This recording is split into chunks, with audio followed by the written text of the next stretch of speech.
A lot of South Africans were really surprised that there were only 49 Afrikaners on the first plane of refugees going to the United States of America. They were like, 49?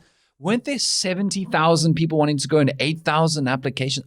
Only 49. But as I have reminded many people on TikTok and other places in the last 24 hours, back in 2022, leader of the Afrikaners to the world, Charlize Theron, did tell the Smartless podcast, which is an American podcast, that there were only about 44 Afrikaans speakers left in the world. So for them to get 49, that's huge, guys. They found 5 more.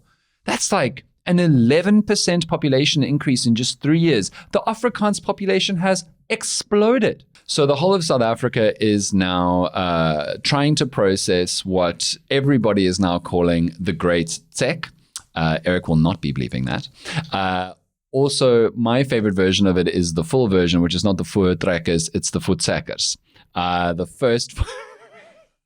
South Africa is so undefeated. We are the funniest country on earth. We are just so funny. But yes, late on Sunday night, early Monday morning, 49 Afrikaners were put on a chartered plane because, of course, you know, a real refugee who's fleeing a war-torn area or genuine attacks or genocide or threats on their lives, they get a paid-for private chartered flight from the biggest and most established airport in South Africa to go directly to their new country.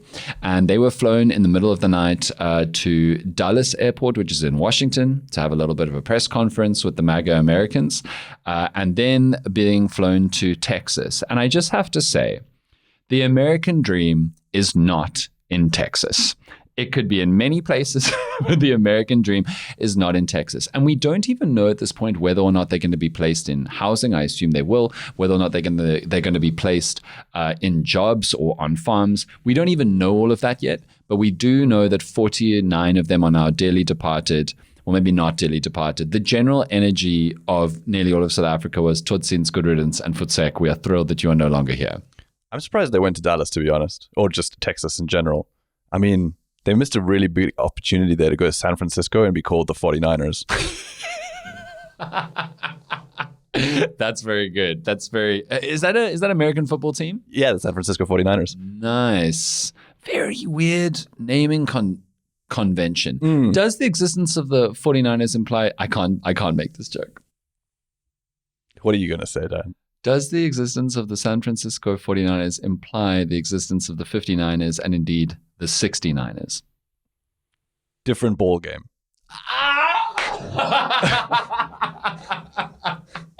I really hope that makes the edit. I really, really hope that makes the cut. But no, it's a farcical and strange situation. We don't even know who these 49 Afrikaners are. We don't know where they came from. We don't know if they left good jobs or jobs at all. We don't know anything about them, and they refuse to talk to media. Do you know how awkward it must have been at OR Tambo that night? Because most of the ground staff and support staff are Black South Africans.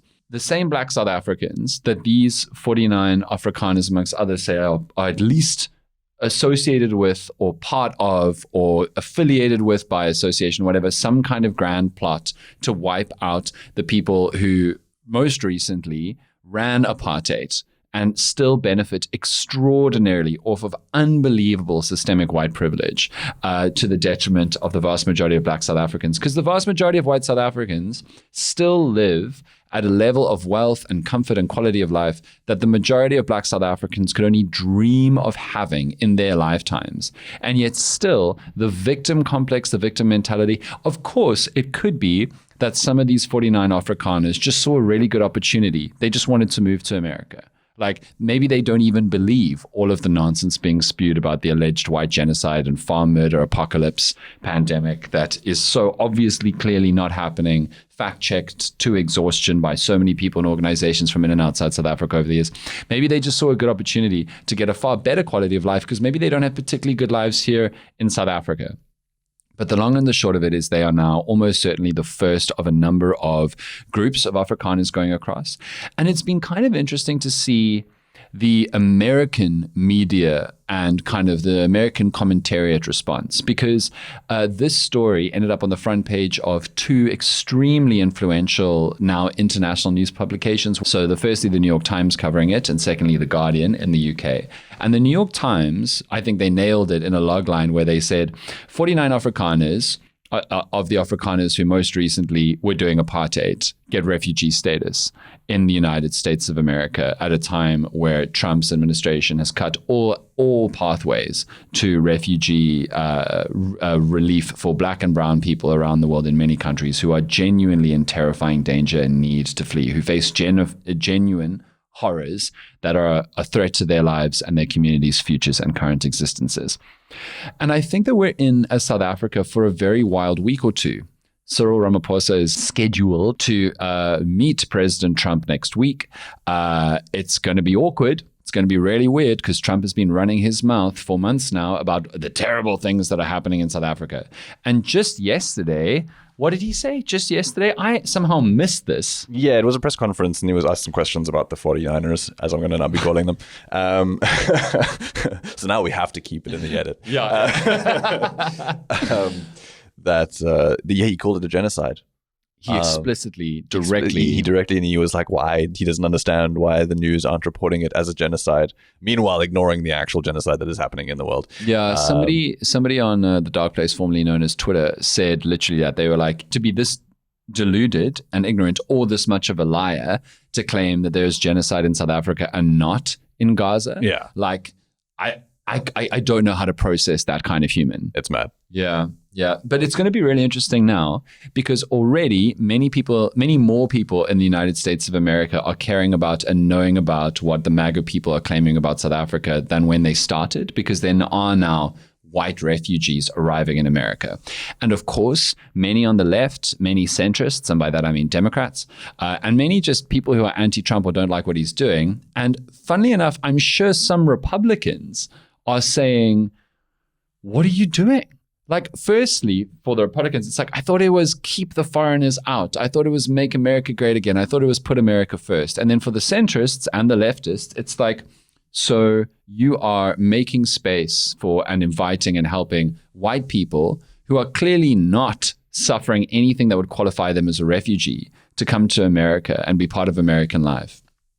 Despite the fact that it's not even clear if any of these white people have any bona fides in business or have a lot of money or are good at farming. Someone on Twitter also said, this is like the Afrikaners who genuinely foresee a better quality of life for themselves there than in South Africa. They're like the tadpole Afrikaners, like versus big frogs. Now, I don't really understand. I guess I do kind of understand that. It was a stretch, but I appreciated it.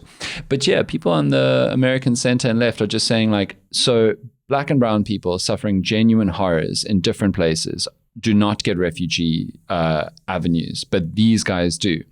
And it's going to be an interesting moment because I'm sure that the MAGA people and Trump are going to double down, as Eric's already flagged that Trump has yesterday in that press conference, on the horrors going on in South Africa, which is bad for our reputation. And it's bad for that little thing that some people still care about called the truth, reality, facts.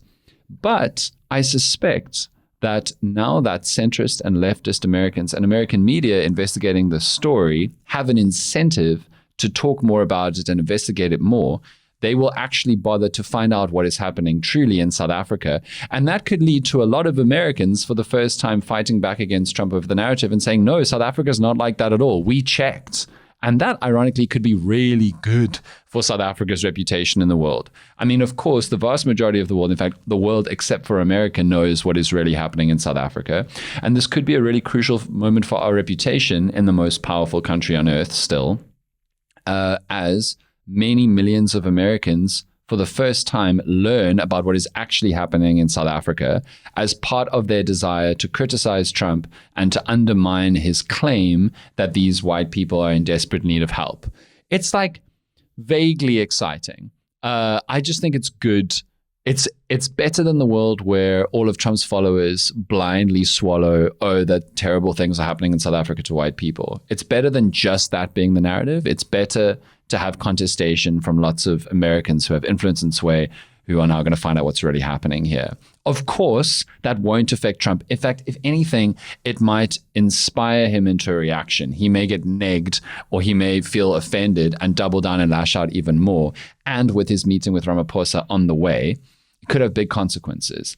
What I will say, though, is that Trump has a long-running track record of lashing out very bravely on his own in press conferences against world leaders. And then once meeting them, coming away weak and, oh, they were actually great. And so, yeah, we're going to strike a deal. Like the long-running track record, except for the Zelensky moment of Trump meeting foreign leaders, is that he comes away with his tail between his legs and strikes deals.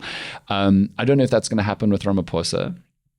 But Ramaphosa has a really good international track record of handling world leaders extremely well and extremely effectively. So we will see. What do we know so far about the South African government's response? DIRCO head Ronald Lamola has already said that the white Afrikaners who went on this plane do not fit any reasonable description of a refugee.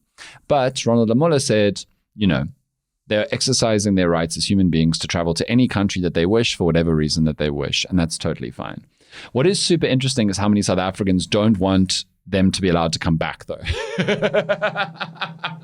They're like, no prize for you. You can't pop back across the border. And that's interesting because if we were living in a world where traditional treatment of refugees still existed in the United States, you wouldn't really be able to, as a refugee, pop back to the country that you came from, because the only reason that you are there is because, and have got refugee status, is because you say that it is impossible for you to go back because it would be such a threat to your life, and there is no way for you to meaningfully have a safe and a decent quality of life because of the oppression and the prejudice in your origin country. That is generally what happens, and if you as a refugee then tried to go back, even for a short while, the authority in America that gave you that refugee status would question whether or not you still deserved that refugee status. But in this situation, I imagine that they'll turn a blind eye and allow some of these guys to come back for a braai or to get the biltong recipes or whatever. And it's just such a crazy situation. But something that I appreciate about this moment is that it has really crystallized the absurdity of the situation. I don't know if you've seen how many Afrikaners have come out and just said, fuck these guys. So many Afrikaners in South Africa have got online and been like, actually, screw all of this. It's embarrassing for us. We don't consider them like us. It's just deeply humiliating for us on the world stage. None more so than somebody in my TikTok comments, by the way, who's gone viral, called Kobus. Those things are not refugees. They are traitors and must never be allowed back. They must futsak. And Kobus has been invited to so many braais by Black South Africans since he made that comment. He's got thousands and thousands of likes. People are absolutely thrilled with him. Batong Kobus. Kobus is all over these videos saying the same thing. Ukwatile. He's just going on and on and on. I think it is gorgeous. Amazing. Yeah, I think it's really good. And so, yeah, once again, South Africa is in the middle of the spotlight. What do you think is going to happen next? I'm certain there will be more flights, and I'm certain that there will be more Afrikaners going across. It does make sense to me that a lot of people who would want to leave wouldn't want to be on the first flight. They'd want to see how it goes. I'm really interested to see whether or not we hear any more about these 49 Afrikaners, whether they have a good quality of life, whether they end up on farms or in good housing or are welcomed into their communities or enjoy themselves. It's incredibly amusing that most of these Afrikaners were probably protesting against the Bella Act, and now their kids are going to have to speak American English. That warms the cockles of my soul. But I wonder now if the Trump administration is going to keep going, if they're going to keep bringing more people across, or if they've got their PR publicity stunt of the first round and they're going to pursue it. And I really wonder if they're going to bother to put in the effort to give these guys a decent quality of life. What do you reckon? Well, it's interesting because, as you mentioned earlier as well, giving these people refugee status and turning so many others away. And then also, I feel like doubling down and also fast tracking it, the process for it is pretty nuts. So it'll be interesting because, there were some murmurings of citizenship yesterday as well, right? At that press conference by Trump. So it'll be interesting to see. I wonder if they have a little WhatsApp group with all 49 of them. Oh, no. It's a Signal. As we know, that's the way that the American administration runs their war plans. Telegram. Along with everything else. I really sincerely want to meet them. I really want to spend an hour or two with these 49ers. Do you want to give them a year first and then No, I want to know where their headspace is now. And I think it's really interesting that they've said virtually nothing to the American media. They refuse to talk to the South African media. As News 24 so iconically said, no, to no fanfare, they left with no tears or no wobbles whatsoever. And some of the men on that flight were in the kortest kortbroeke I've ever seen. Like, they were built and ready to go. It's just beyond like my ability to process right now still. And please let us know what you think on the WhatsApp line and how it made you feel, 0607613436. Because I know that beyond the humor and the jokes and South Africans expressing themselves about this online, for a lot of people, this stirs different kinds of emotions. And I have also, frankly, met and on the radio in particular spoken with many Afrikaners who are deeply hurt and angered and infuriated by their genuine, how they've been affected by these kinds of people and this kinds of nonsense being spread about South Africa. And these kinds of people leaving, they are deeply upset because they can see how much damage it has done to relations between Afrikaans communities and others in South Africa, how much it's harmed the reputation of those who are genuinely Afrikaans people trying to participate in South Africa well, to be part of a united and a meaningfully integrated South Africa where more people get opportunities and it's more just. It's done real damage, and it's hurt and humiliated a lot of people. And so I'd really love to hear from you if you're one of those people too. 0607613436.